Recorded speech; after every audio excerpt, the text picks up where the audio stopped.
welcome to October here on the Fowler Show. This is the first one in the last month of British summertime because in the month we got GMT. We're joined by some UK people for the first time, I think, since summertime. We had Nathan Cruz on the show, so it's been that long. Yes, I know, I can't believe it.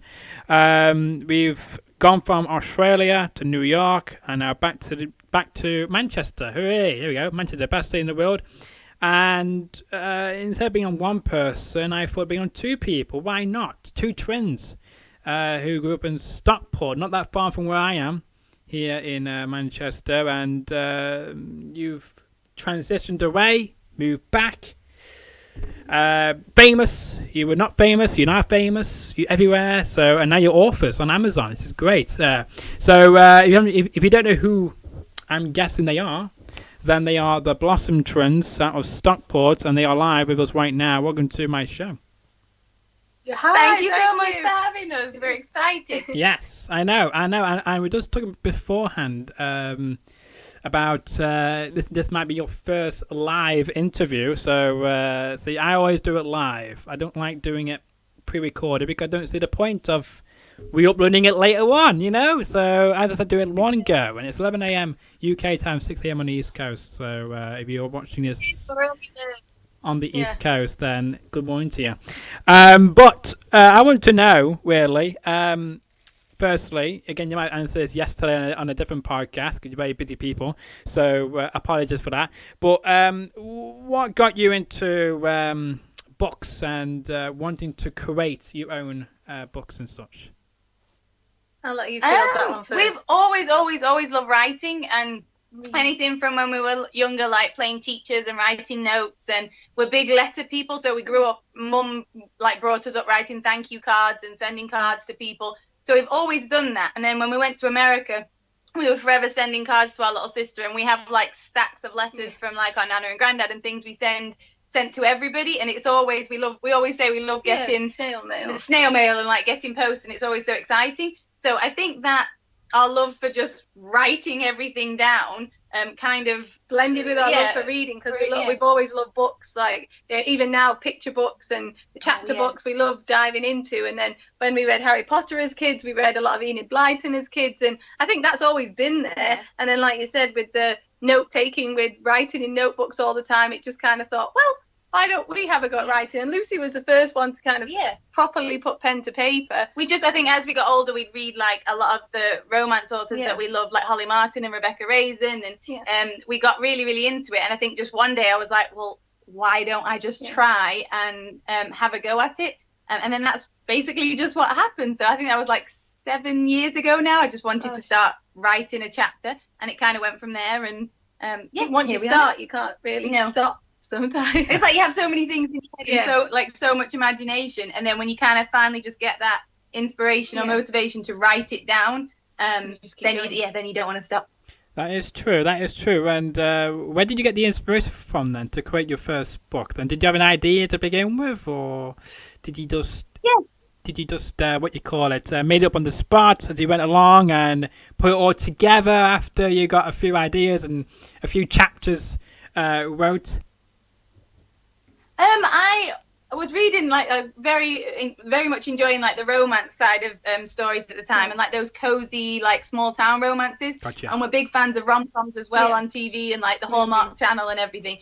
So it was very much just inspired by reading those stories and then feeling like I want to write those stories. And then I had a lot of love in my heart at the time, and and obviously the first two books, How to Bake a New Beginning and The Ingredients for Happiness, were very much based on a family and the bond between three sisters, and Italy and the bond between grandparents. So those were things that were very much inspired by real life, and that I loved writing about. I could daydream of Italy all day. So a lot of those things were taken from real life, and taken the emotions and elements of it put into it. But then as soon as you start writing, and because people are to ask do the characters which character is you and things like that, but I think they kind of take on a life of their own once you start writing. So I'm very much inspired by things around me and feelings and things that are going on in my life, but then the books kind of take on a little world of their own, and the characters go off and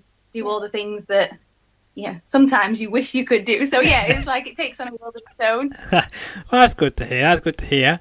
Of course, I liked how you mentioned the Hallmark channel there. Vintage, no longer around here in the UK. This is a shame. But you say you like small town romance. You can't really get that in Stockport because it's a massive city. So did you ever broaden yourselves out of Stockport to find something to make you feel like a close set family kind of town, or did you just come to your head?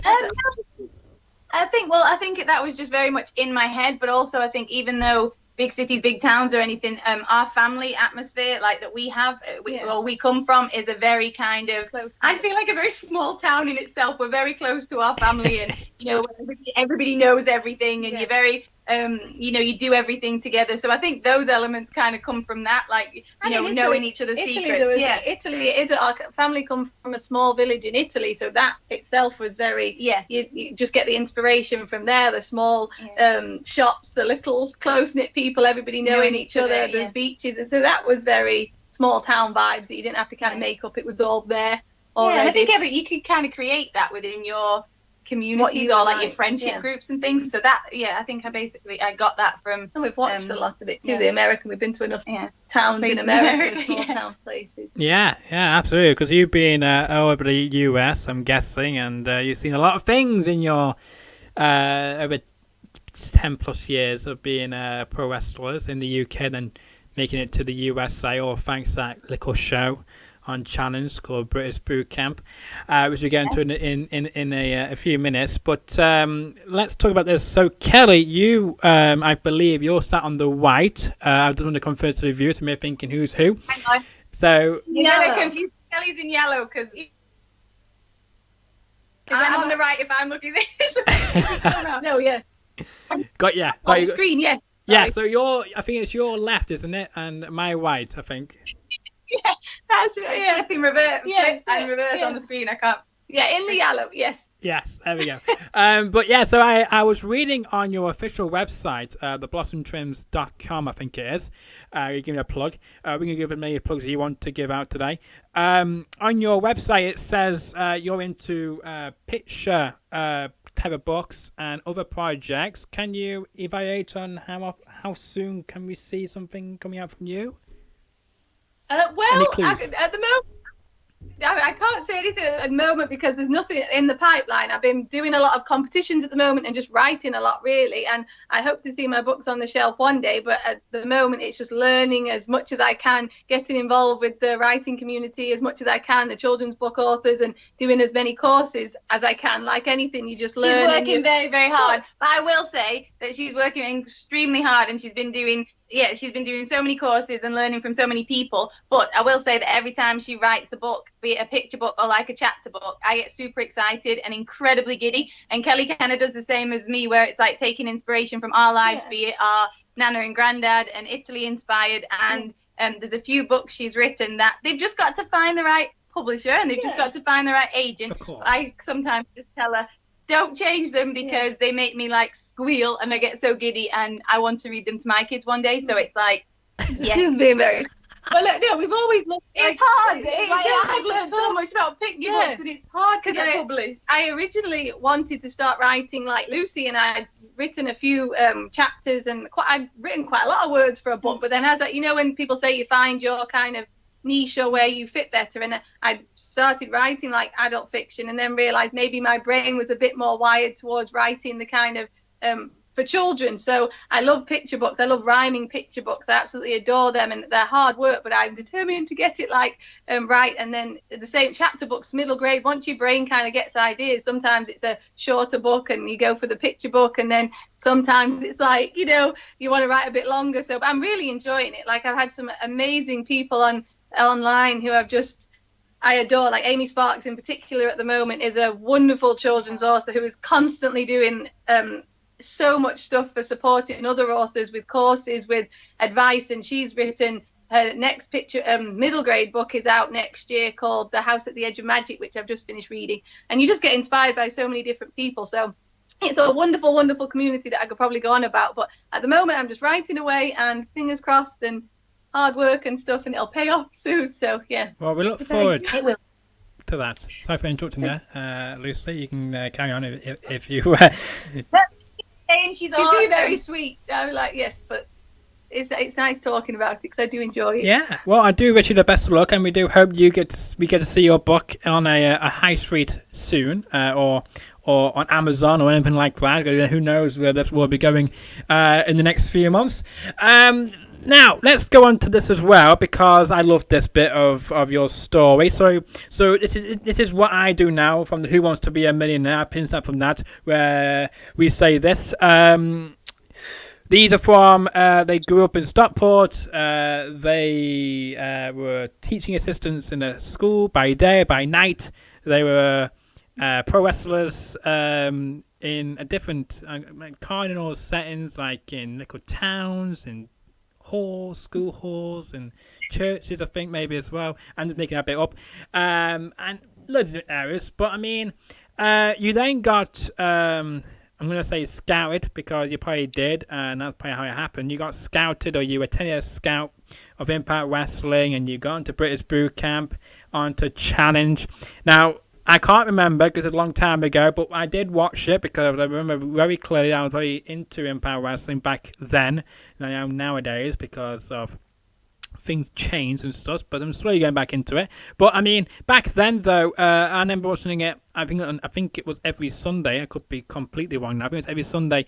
I think at 9 p.m. on Challenge. I could be wrong about that, but that's what I remember watching it on. And it was British Boot Camp, and I can't remember if it was season 1 or season 2 when you guys appeared on it, but I remember you appeared alongside Rockstar Spud and others who didn't really make it, but you three stood out to me, because of course Rockstar Spud was being sick everywhere, so I couldn't really forget about him. But I mean, the other thing is, apart from that, is you two from Stockport. That's the reason why I really liked you two, and that's why I was always supporting you two on from my living room every 9 o'clock to see what's going to happen next and see if you're going to get the contract to Empire Wrestling. It didn't work out the way I wanted to work out, but either way, you got there in the end. But I mean, did you think you'd get that far from British Boot Camp? And what was the feedback like after it was announced you're going to be joining Impact Wrestling and gaining new fans? You know, by the time we started getting into the show and we were filming and everything was rolling, yes, we were just having the time of our life. And I think at times we had sort of forgotten it was like a competition, because I think our whole time in wrestling, we never saw things as a competition. Oh, no. We just loved to wrestle, and we loved what we were doing. We loved training. We loved every aspect of sort of being professional wrestlers. And I think the one thing that made us not like wrestling was the competition, that element of you've got to be a star and you've got to do anything to sort of make it. So we struggled with that a lot, because to us, wrestling was always making sure that that you're telling a story, so you have to work with your opponent. So that was our biggest thing that we loved to do. So competition never came into it, and I think sometimes during boot camp we had to be reminded of that, like, it is a competition, there is only one contract at the end of this.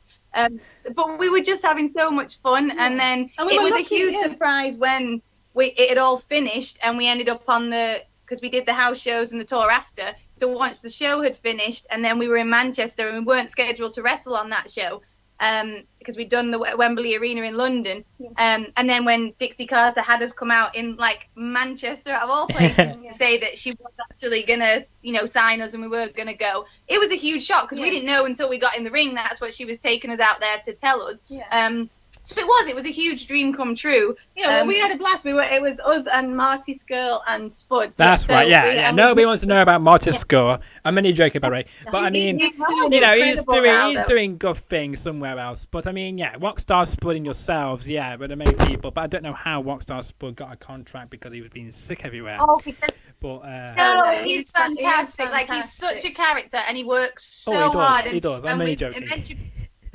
But he was the one of the guys that we looked up to coming into wrestling, like learning how to sell, learning how to sort of put matches together and everything, being the underdog and being smaller than, you know, most people. Yeah. It was like we had to watch him because that was always our story. So we knew of him. So it was nice to be able to have that experience together after being on the wrestling scene over here for a good 5 years. So to be able to do something quite big, and we'll say like it's one of obviously the biggest thing we did in wrestling, and we absolutely adored the experience, and to do it alongside two people that we knew of and we had fun with, you know, and incredibly talented at wrestling that we could be put with. So we were incredibly grateful for that, and always will be, for that whole experience. Yeah, absolutely. I have to say, of course, you guys don't know Rockstar Spud very well, I'm guessing, and he has, you know, improved over the years, I have to say. But who would have thought back then, when Dixie Carter brought you out into the middle of the Mancunian fans in the good old Manchester Arena, now known as the AO Arena, that years later we all find out that she's actually related to Deck? We did not know that. No, we did. Our sister said it a while ago. Yeah. Yes. On the DNA show they did, it turned out that Deck is a second cousin or something of Dixie Carter. So who would have thought all those years ago that when you guys met her, who would have thought that she's related to one of the biggest double acts in the UK? No. And I'm guessing. Oh, imagine if SMTV Live was still going, and we would have been like, "Please, can we be on SMTV Live?" Because we loved that growing up. Well, you never know if he's still got contact with Dixie Carter, so maybe you can just put in a good word for her, and then she can give one to Anto Deck. And of course, I'm guessing you have her signature as well. I have her signature, so I have her signature. You probably have her signature from her paychecks or from other means as well. I mean, you can always treasure to say that I might be worth something one day now because she's related to Deck, you know, so maybe a bit more money than they did back then.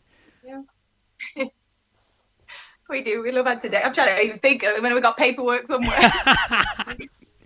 But I have to say though, so because you weren't just in Impact Wrestling, you also, I don't know, you might have been in OVW before Impact or after or in between.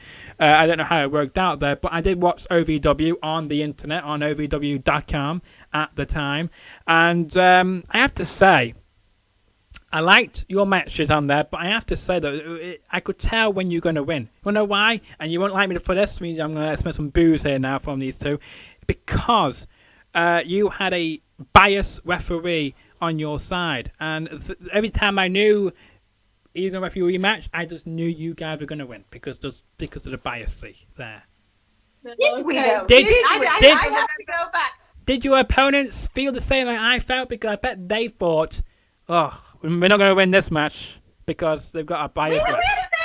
I feel like we'd lost quite a lot, didn't we? I can't remember many. But just going back to what you said before, that we did actually, boot camp did come in the kind of towards the end of our wrestling career. So it's funny because we didn't realise until the other day that people didn't actually know us very much beforehand. Right. So we'd been to OVW for 2 years, 2 whole years we were in OVW training. And had been wrestling for 5 years prior. And then British boot camp came around. So we had been wrestling for like 7 years before it happened.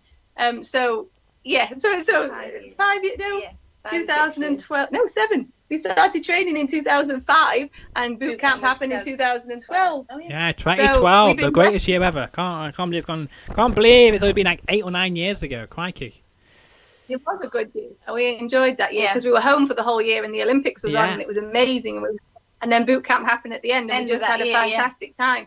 So yes, we've been in OVW for 2 years before that. So it was lovely to go back as part of Impact because a few things changed, but we had fun because obviously a lot of the people there were already like family to us. So going back and seeing everybody again and kind of being there permanently was a lot of fun for us. So we those experiences there, training with Rick Rogers, training with the girls there, training with the guys there. We absolutely loved that all our time there. Yeah. Yeah, I agree with you. I agree. I thought the talent in both OVW and Impact Wrestling was so friendly to each other, very hard working with each other, always supporting each other. That's what I felt from an outsider looking in, as I say. And I can say I can confirm that today because of 2 people who've been in those 2 environments. And I've got to say as well, who were some of your favorite people to work with in both Ohio Valley Wrestling and, of course, Impact Wrestling. And don't forget as well, just want to plug this, but you can actually catch OVW now on Amazon, can't you? Amazon Prime over here in the UK, so that's quite good. Oh, yeah. And when we were in England, we used to love wrestling Danny Hope and Joey Hayes because we wrestled guys pretty much in England, and we got to wrestle them a lot. Nathan Cruz, yeah. So we got to wrestle them a lot when we were over here, and we used to love that because it was just wrestling. We just enjoyed it so much, and we got to have tag matches with the models, so it was so much fun to kind of put those together. And then when we went over to America, my favorite person to wrestle in OVW was CJ Lane. Yeah. So you'll be able to see matches with her on YouTube, but she was fantastic.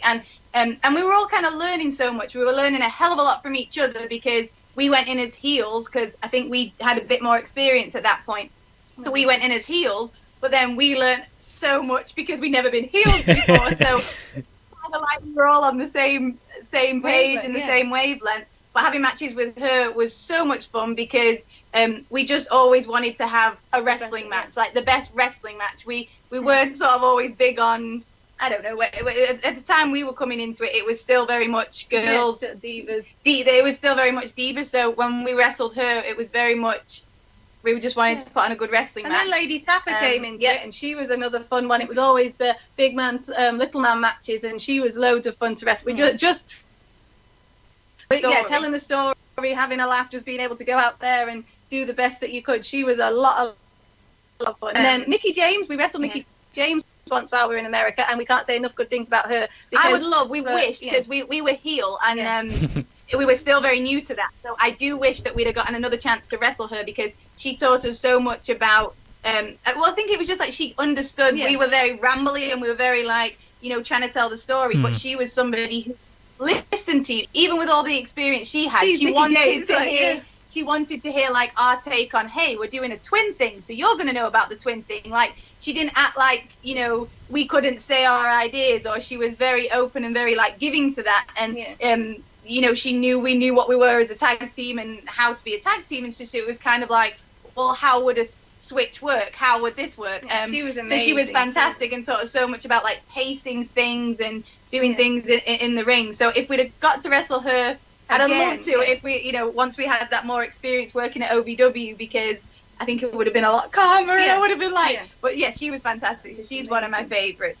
And all the girls in Impact, again, just taught us so much about like timing, pacing, and confidence.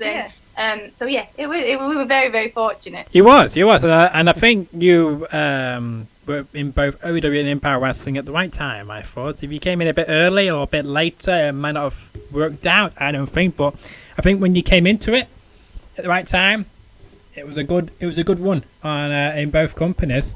But I mean, what was the feedback like then? Because I want to know about this, because the other podcast probably don't mention this because they don't know us like we do in the UK. I mean, like other shows. So how did you get on? How did this happen? And did they reach out to you, or did you reach out to them of getting onto League of Their Own? How did that happen? And how did you find out about it if you didn't find out? If they didn't tell you about it beforehand?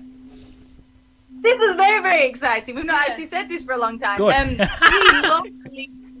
We're huge fans of James Corden, and that's something we used to watch all the time. We loved it when John Bishop was on it. We loved it. Like we just watched it as a family. And one night we were watching it with our dad and sister, and I was just checking my phone, or a notification came through with an email, and I was like, hang on a second. So the guy we knew from Chick Fight had said, no, it was Chick Fight. Yeah, because it was the same.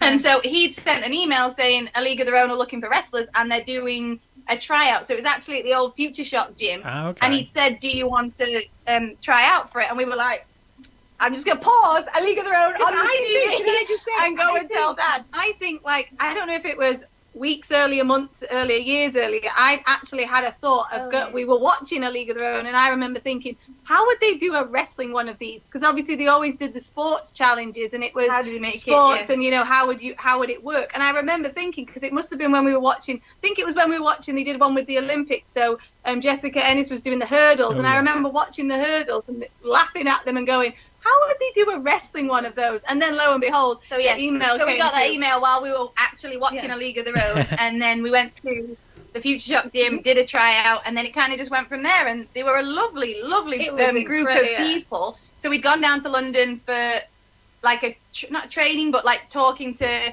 the people and like talking to everybody of how it was gonna work.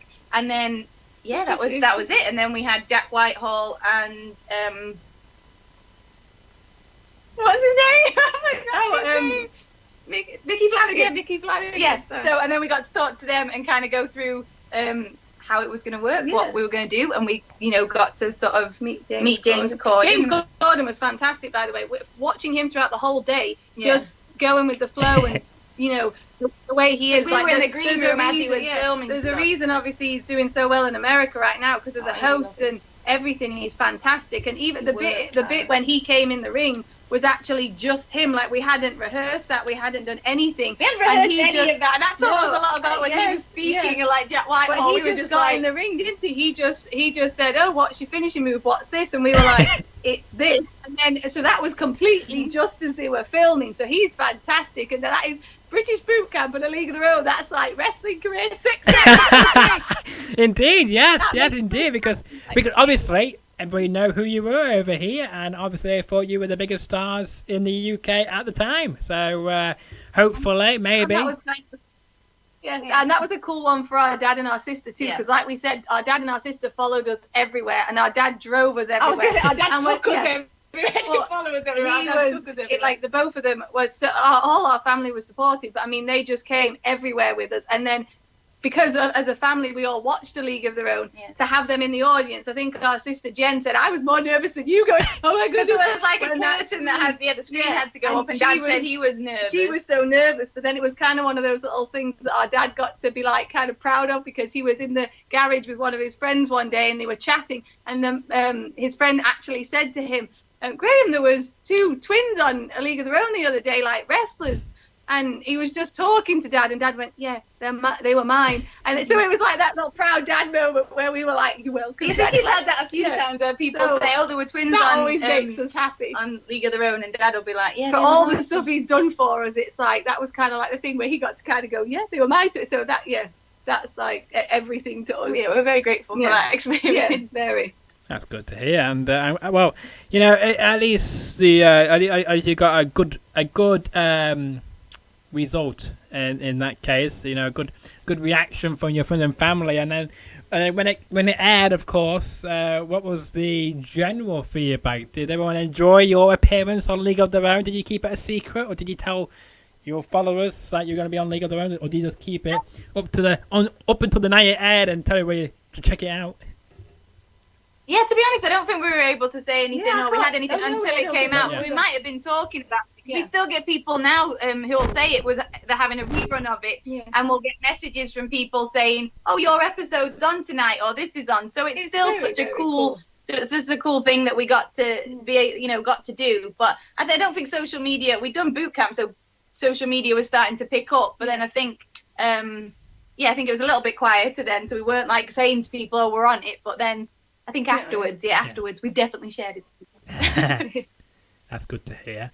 But I mean as well, so let's talk about this. Let's just take a break from that for one moment.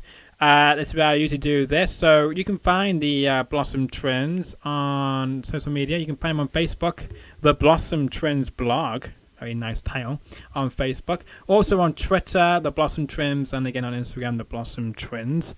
And of course, you can check out these books. This is a new book of Lucy Knott, which you can pre-order right now on Amazon for your Kindle, and she's got them right there as well in the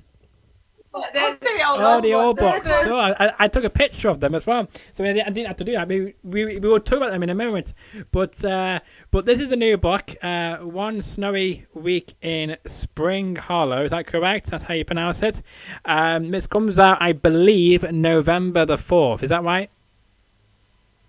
November 5th. Okay, one day. Oh, bonfire night. Oh, very special.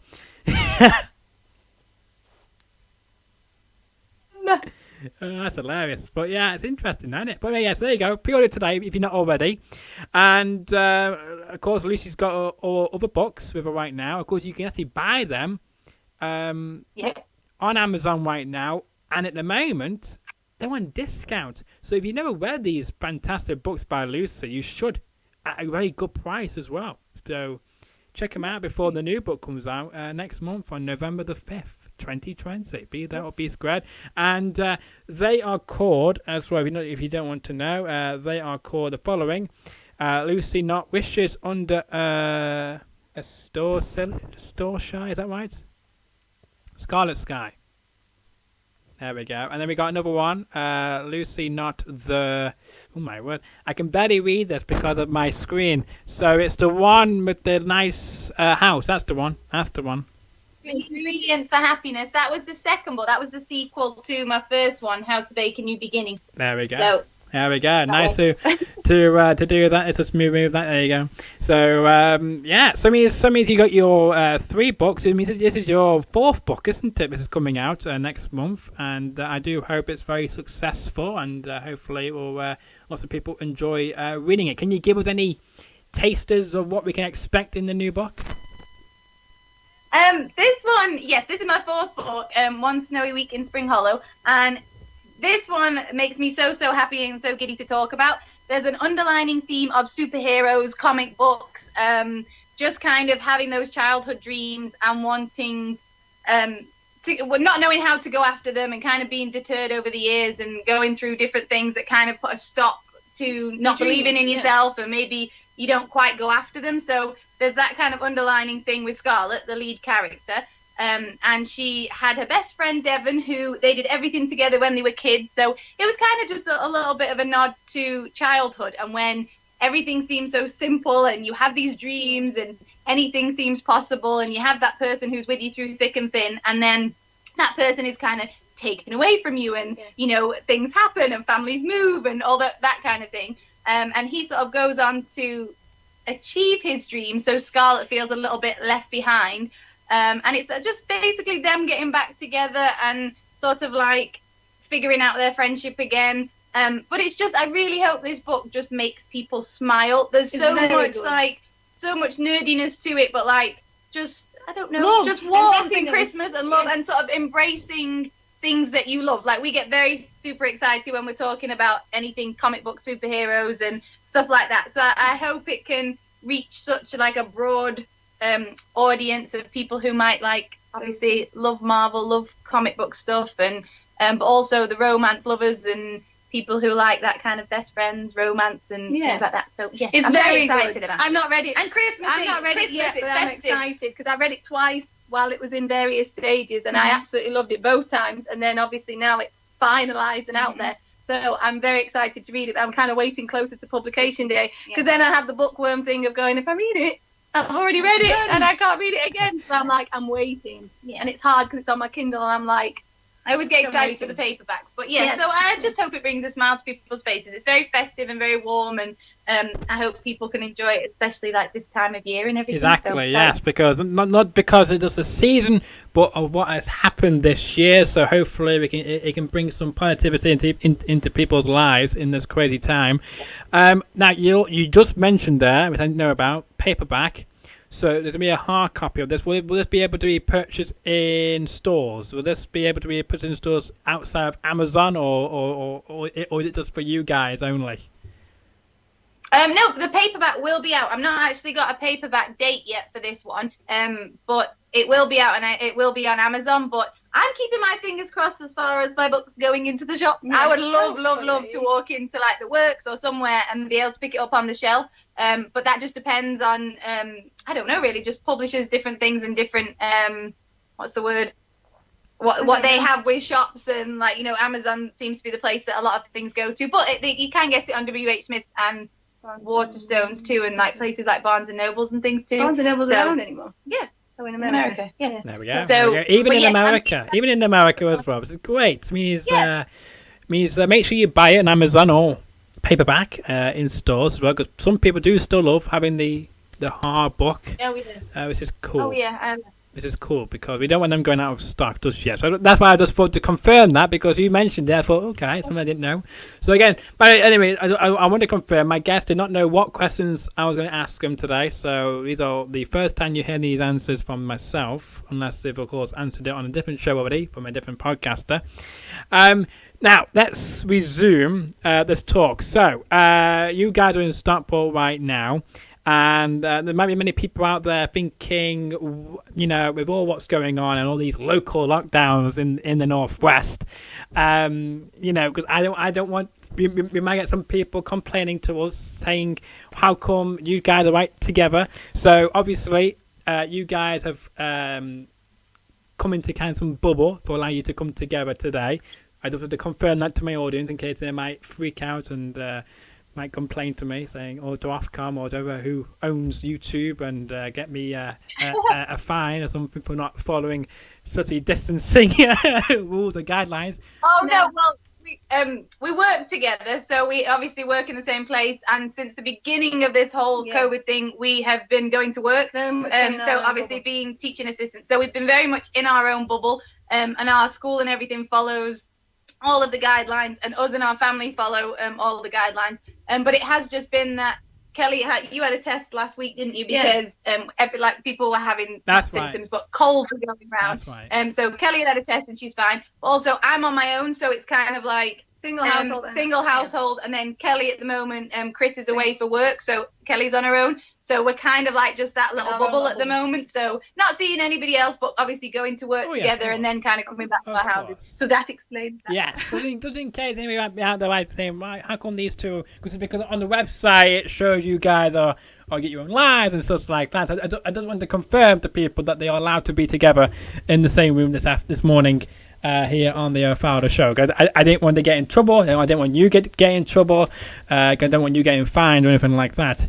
Even though you wouldn't, because you just explained the reason behind it. But I wasn't aware, though, because I just thought now, when you return back to the UK, because you transitioned coming from America back to the UK, and how was it to transition back from coming back from America and, of course, adjusting to American life? That's what I want to know as well. How did you adjust to American life? Because, of course, everything in America is much more bigger, isn't it? And I wasn't aware of that you guys are still working in a school today either. I did not realize that, because I thought you gave that all up and just come full-time authors and other such things. But obviously that's not right. So, so again, this is breaking news. We were looking in America. We loved going to America. We loved the experiences we had there, because we've been a few times when we were growing up with family, because we have an auntie who lives in New York. So we've been a couple of times and we'd always loved it. And so when we went with wrestling, it was a whole new experience. Everything is bigger. We loved the food. We got very into all that. And then when we went to obviously a lot of friends there became family, and still to this day we love all the people that we met out there. And then but coming back home after a while, we were there for 6 years. I want to say, I've narrowed it down. We were there for 6 years, like a good kind of 6-year stint.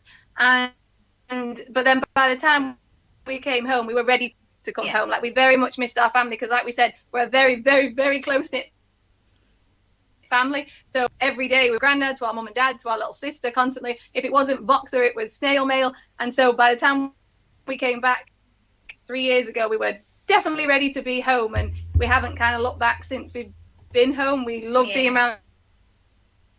We love being around the dad and our sister, and we love working back at the school that we work at. So very, very lucky. We feel like everything kind of came at the right time. So we're here and we're happy to be home, and we wouldn't change it right now at all. So no, absolutely not. And transitioning. So was it easy to transition back into life in the UK, or was it as hard maybe as it was transitioning to being in America full time, and adjusting to the time differences and not being able to come home whenever you wanted to, kind of thing? Yeah, America was hard because the family, like, that was the biggest thing. Like we said, we had so many friends and we had family over there that we love and we obviously keep in contact with all the time now. But missing family was the huge thing that we had to get used to in America. And there were parts of it that we definitely, when we first got there, was just like we were taken with everything and we loved being with our friends, that it was kind of like, this is amazing, this is great. But then over the years, and especially when we were sort of doing visas and trying to get visas, those restrictions on what you were allowed to do, and you couldn't come home, and you had to stay here until this was completed. That was very, very hard to not be able to go and see your family and just get on a plane and go see everybody. Was very difficult, and really hit home that it's not something that we want to do forever. Be there forever, because again, like just not being able to run around to your mum and dad's when you need to and things like that was very hard. Coming home more so just made us laugh, because we'd go into Manchester and so much had changed, like it really had. And so there would be times when we'd be looking at each other going, I feel like people must be looking at me like, she doesn't know how this works, so she doesn't know how this works. Something changed in the train station, and I'm like, what am I doing? And then and stuff like that. And I think forgetting that in America a lot of the time we'd be stopped and people had talked to us because of your accent. And so sometimes it was like getting used to, again, just feeling like you were speaking and nobody's going to look at you as if you needed a different way to break the ice, if that makes sense. Like you were waiting for somebody to go, oh, wait, your accent. And I'm like, no, you have the same accent as me. So it's like, you have to like, it was definitely easier to be back home. Like when we came back home, we were at our nana's house every single day, and just like we said, being around the corner from everybody, it was just we were just happy to be home. And even now we're more contented kind of just being here and having everybody close by. So that makes us more happy than anything. So that's the main thing. That's the main thing. As long as you're happy where you are today, that's the main thing. And you probably get this question asked lots, and I'm going to ask it anyway. Can we ever see you back in the ring for one more match? Maybe in NXT UK, since you've got some interesting connections there. Could that ever be a possibility in the future, or have you hanged it up at the 8 years or so, being in America, you accomplished everything you want to accomplish in the short time you were part of some great companies over there, and you called it a day? Or could we possibly persuade you to come out of retirement for one more time? We always say we love training and we love the physicality of it. We love going to training and being with everybody. But I think we always say never say never. It's really difficult. If something came along at the right time where somebody said we have this idea, we're not actively kind of pursuing it at the moment. We love watching it. The kids at school love watching it, and I have people on Husband Watch where they know when Chris is on it and everything. So it's loads of fun. So to be part of the wrestling community is lovely. And like we said, we still have our favourites now. We still watch Jeff Hardy. Like as soon as he's on TV, it's like we're glued to the TV. But I think at the moment we're not actively kind of pursuing it. But then if anything came up and it was, There's always that thing where you have like a storyline, and like I'll watch Rhea Ripley and go, oh my god, like I just want to wrestle her. And then you have this idea for storylines, and like you have that match in your head and it takes over. But at the same time, we were talking before that it's like you have so much respect for wrestlers, the fact that we go to the gym but we're not training every day, and it wouldn't be a case of, oh yeah, I'm just gonna hop in the ring and wrestle Rhea Ripley. It's like there's so much of the lifestyle change that has to happen in order to do what they do every day. So we say never say never, but unless we had the ability to kind of flip our lifestyles on the head at the moment. It's like at the moment we have our routines, we go to work, we love our writing. So so we say never say never, but nothing in the pipeline.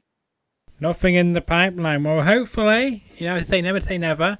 And when that announcement comes, I'm sure it will come, I say within this decade, we will see you in the ring. I think within this decade. That's my spoiler out there. So that's my spoiler. I'm hoping I'll be right. So I'll be checking on that in this decade. I look forward to that.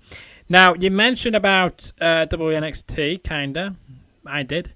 NXT UK, of course, you've been watching that, as you do, on good old WWE Network, and then on Channel 5 and BT Sport, where you want to get. You can get everywhere nowadays. You've been very impressed with how they've been able to resume NXT UK from the lovely, state-of-the-art BT Studios in London. Have you enjoyed it so far, in this crazy time of, without any actual fans being able to attend shows and these virtual fans every Monday and SmackDown? And have you wanted to be on the virtual audience and the Thunderdome as well, or is that a bit too late for you guys? I know it's like 1 o'clock in the morning, isn't it? Yeah, we're like in bed by like 9:30 when it's school nights. But no, I think it's fantastic. Like I've said from the beginning that WWE, to do what they're doing at the moment, is just next level kind of, to think who would have thought to kind of put it all together and make it the way it looks at the moment. It looks incredible. It looks exciting, and it's so different. It's like all this new technology that you can even do that. I think it's just amazing. And I think from the beginning, for them to take that step to go, we're going to do these shows because we have a responsibility to entertain, and seeing NXT UK back, you miss the fans, of course you do, because you get into the wrestling. And I remember the early days of NXT UK, and we were fortunate enough to go to a few live events, and the days where you'd go, okay, I'm sitting and watching, I'm going to study the rest, and all of a sudden you'd get matches, and even our dad and our sister, when they'd watch them, they'd be off their seats and off the couch and just like so invested in the wrestlers, because wrestling does that. If you have a good match and two great characters, you're just, 1 minute you just sat there, the next minute you're up and down, and that's what we've always loved about it. But then even now with without the fans, I've been watching it each week, and you just think it's a testament to the wrestlers. It's a testament to their characters, their abilities, their dedication, their fire, and everything. Because you watch the matches, and again, even without the crowd kind of doing the ups and downs and everything, you're still watching it going, ooh, and like you do it from your own home, and I think you get to watch it in a bit of a different, like, maybe perspective, where you really kind of can study, without that maybe somewhat noise. There is a certain element of watching, like, the craftsmanship of it, and just being enthralled by what they're doing. And it's fun. I love watching NXT UK. Like, I usually watch it like every week, and it always makes us smile when we see characters. At the moment they're having the tag team championship. It's like, who's going to be the next tag team champions, and I'm a big fan of Pretty Deadly at the moment, so it's like I'm rooting for Pretty Deadly. So yeah, I love getting into it. It's that the wrestling is that, like Lucy said about her book, and the kind of going back to that, what makes you happy and what makes you feel joy and childlike. And wrestling, sometimes when it's done right and when you're just happy and you kind of absorb, it is that child kind of hood just coming out of going, you feel like you're never going to get away from it. You're never going to get away from it. So and NXT, they're doing it right. I love it. They are. That's good. Well, I'm glad you're very happy with what NXT UK is doing right now. And I'm sure you enjoyed this past week's NXT UK episode as well. I can actually say what happened because it's Saturday morning. Good morning, Bruin. Good morning, Bruin. This is not now from a living show, but yeah. So Pete Dunne, wasn't he? He returned to NXT UK for the first time, I think, since last year, wasn't it? I think, or the year before. When he lost the World Championship. So it was good to see him back in the UK scene, back in London. So hopefully we'll see more of him, because I like Pete Dunne, good wrestler. I saw him live a few years ago when it was Kurt Angle against Cody Rhodes here in the good old Silver Blaze Arena here in Manchester. Do you know where that is, by the way? No. Interesting. Okay, well... Not the MEN. That's changed. Well, it was meant to be in Manchester, but the thing was they got booted out because of the UFC came to town. So the only arena available was only 25 minutes away from where I lived. So of course I got a ticket. Why not? Not too far from where I am, and it's an ice hockey stadium. It's the home of the Manchester Storm. If you know where that is. Oh yeah, that's cool. Yes. Yeah. Yes, if you know where the Manchester Storm play, then that was the same arena, and that gives you an idea where I live. Okay. There you go. Now, let's talk about this as well. Moving on, and I do on the Fowler show. We want to say this because we want to do it, and I want to do it all the time. Who would you suggest to come on the show next? Because of course you've seen who I've interviewed so far when we sent you the email a few weeks ago of who I've had on the show over the past few months, and has any of those, like, wow, okay, that person came on the show, is there anybody you've never heard of before which they came on the show a few months ago which you've never heard of before? I don't know. No, I'm trying to think now. Did you say you've had people on from Love Island? I have, yes. One person from Love Island, Australia. It was aired on ITV recently, on ITV2. Yeah, quite good. And he was the runner-up, by the way. So imagine the runner-up. Like, I recognise obviously Love Island, but we don't watch it. So I was like, I didn't know who the person was, but I recognised the show. So I was like, that's really cool. That's very interesting. Yeah. I don't know. I'm trying to think. We've had on that person. We've had on Otto Wallen, I think his name was, a boxer who faced Tyson Fury last year. It was a great fight, I have to say, and one of his toughest fights, I have to say.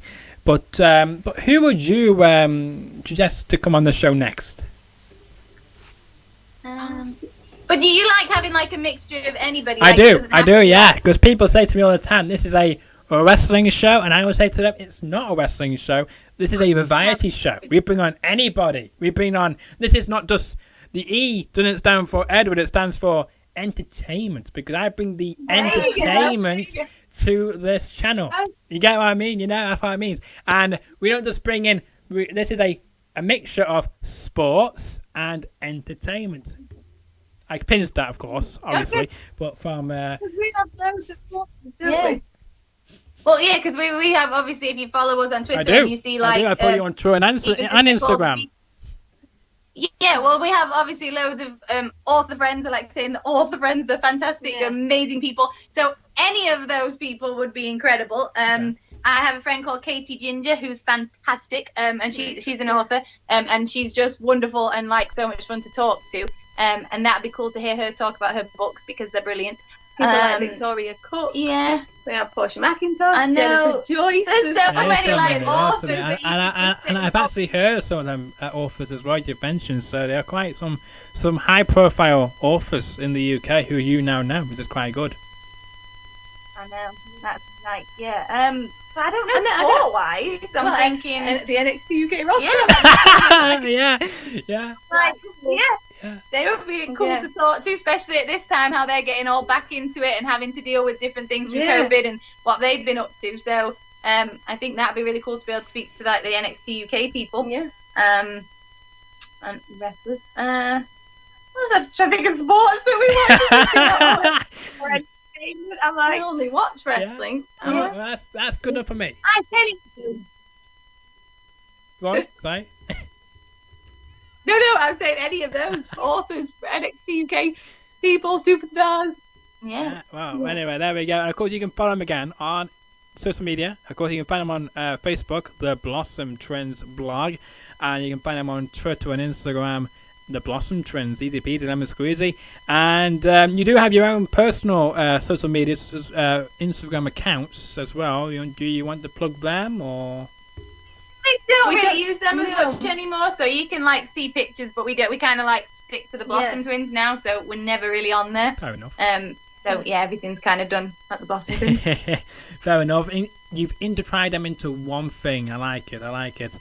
And but you keep it nice and straightforward with your same social medias. I like to confuse people with mine, so got to keep that brain functioning, that's the main thing.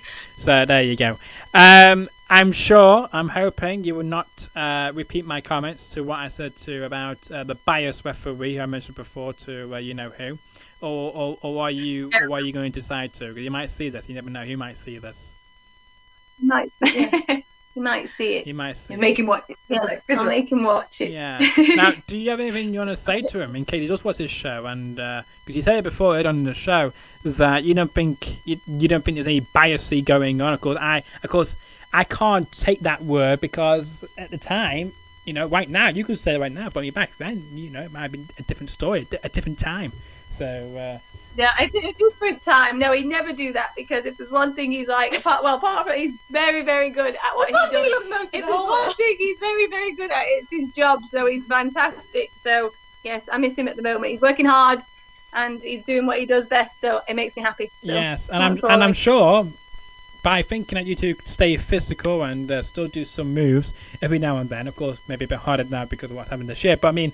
So I'm going to say you're probably the ones who've been teaching him these wrestling moves. I mean, do you think he's tough enough to face these wrestlers, which I've seen on YouTube.com, where he's throwing himself into matches and all sorts because he wants the limelight? because he wants the limelight more. That's what he wants.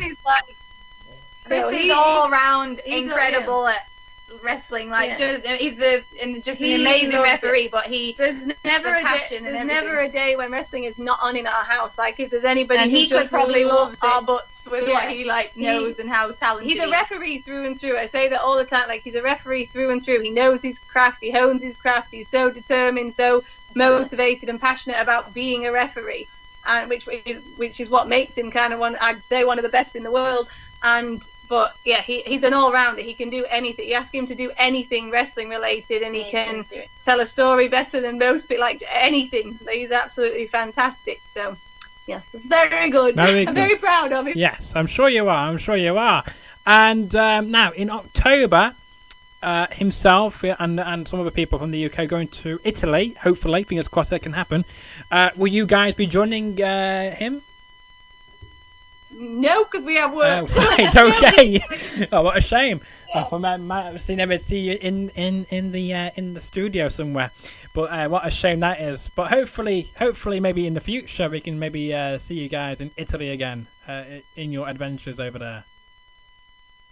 Maybe not wrestling, but definitely for family. Not wrestling, but true. Definitely. There's two parts of Italy, so but Italy's always on our to go to and must visit list. So but they're going for wrestling. So. Do you know the Italian words to say goodbye in?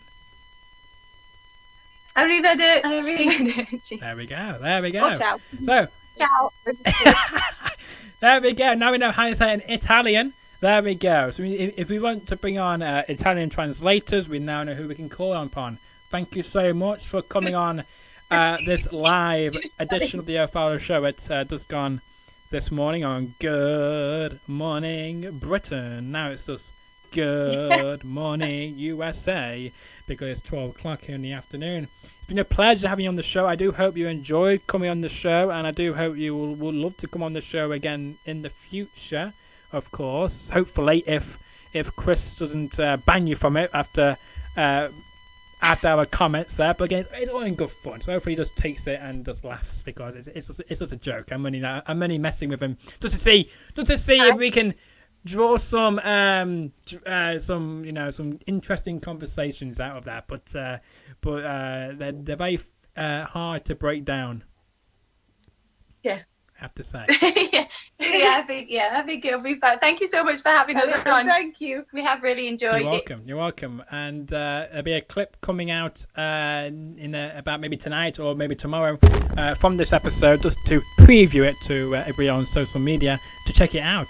So if you enjoyed this video, make sure you do like it. Make sure you do share it around to all your authors and wrestling friends to check out the Blossom Trends.